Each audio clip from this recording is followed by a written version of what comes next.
Hello, fellow citizens. Happy Sabbath. Today is Saturday, January the 23rd, and this is The Watchman.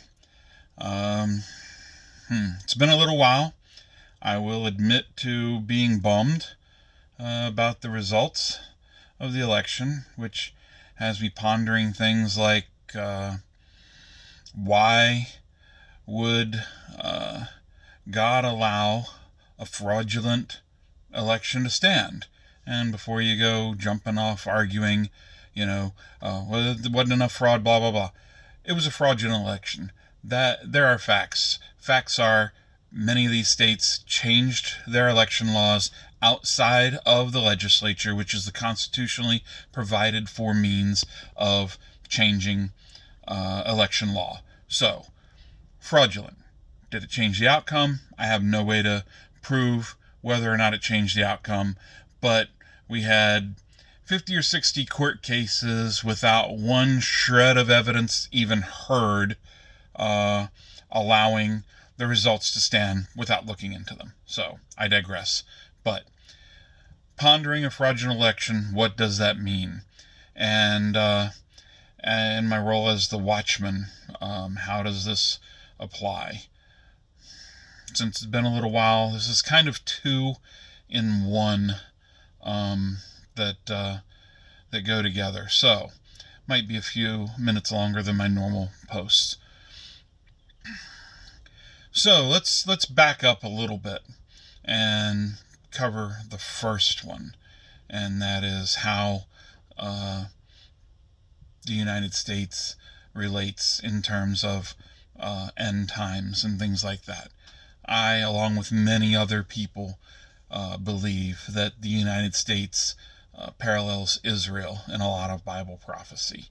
A friend of mine, I've asked the question for years. I'll ask the question here. If anybody has a good answer, please let me know.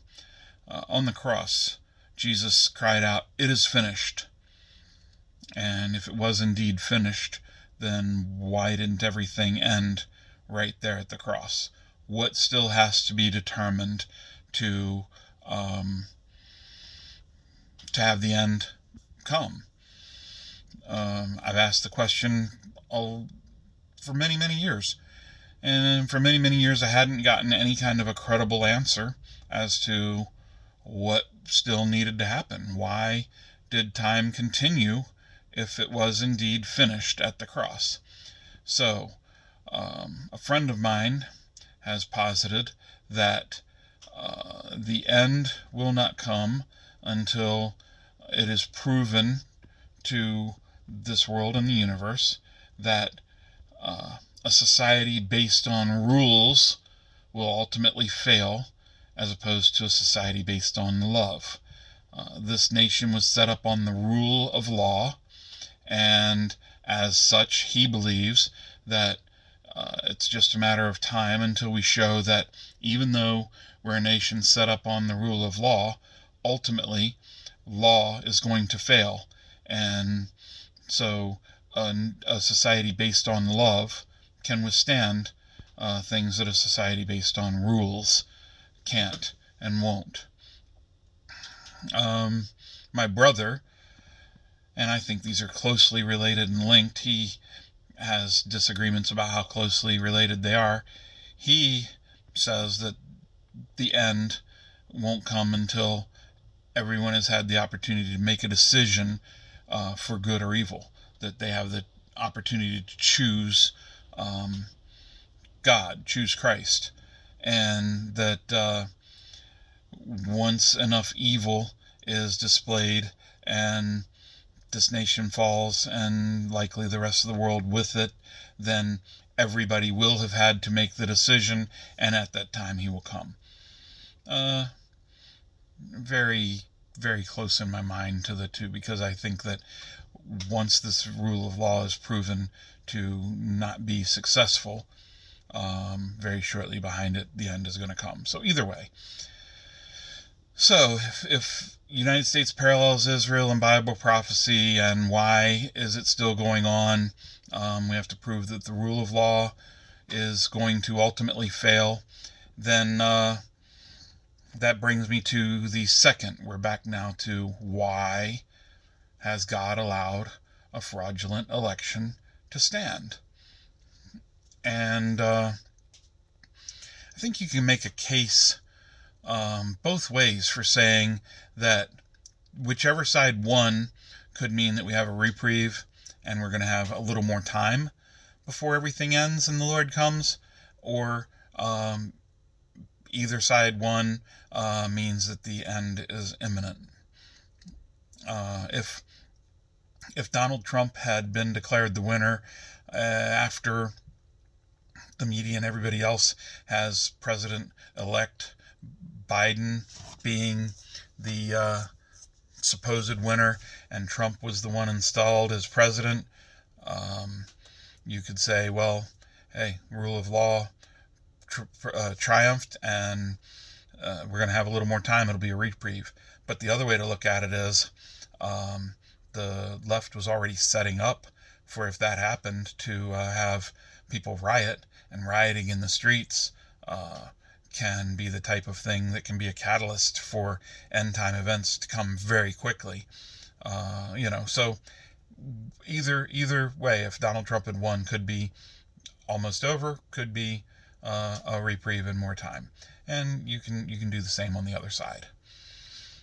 But that still leaves that question: why has God allowed a fraudulent election to stand?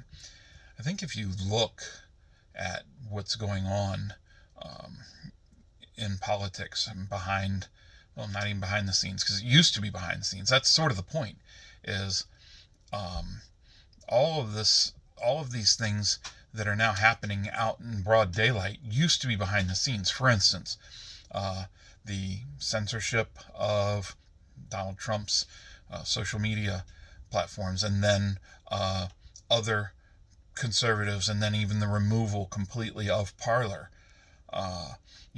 Those were always stated goals of the left: suppress free speech, don't allow dissenting opinion, those kind of things. They were always behind the scenes. They weren't out in the open. Now, they aren't even trying to hide the fact that these are their goals. They talk openly about placing conservatives and Trump supporters on watch lists because they're dangerous, and we need to know what they're doing, where they are. We need to keep track of them to make sure that they're not out there overthrowing the government. Really? Sure, we had what happened at the Capitol back on January 6th, and ostensibly, many people say, well, that was Trump supporters. We can argue whether it was Trump supporters or not. It was a very, very small number compared to the total number of people there. 10% or less, maybe even as little as 1%. Anyhow, so very small number. I had forgotten this, but go back 4 years after Donald Trump's inauguration, there was rioting in the streets of D.C. Police and guard were called out using water cannons on people. Storefronts, not just D.C., other cities around the nation, because he was an illegitimate president. And all this rioting happened. Who was doing the rioting? It wasn't Trump supporters.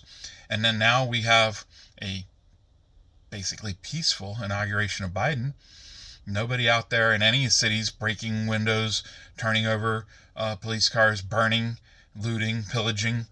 It's not happening. So we see one side. The side that accuses us of all those things is the side that does all those things. What they charge us with is what they do. So, back to the not hiding, to just being out front and doing the kinds of things that used to happen behind closed doors, used to happen off camera, behind the mic, is now out in front.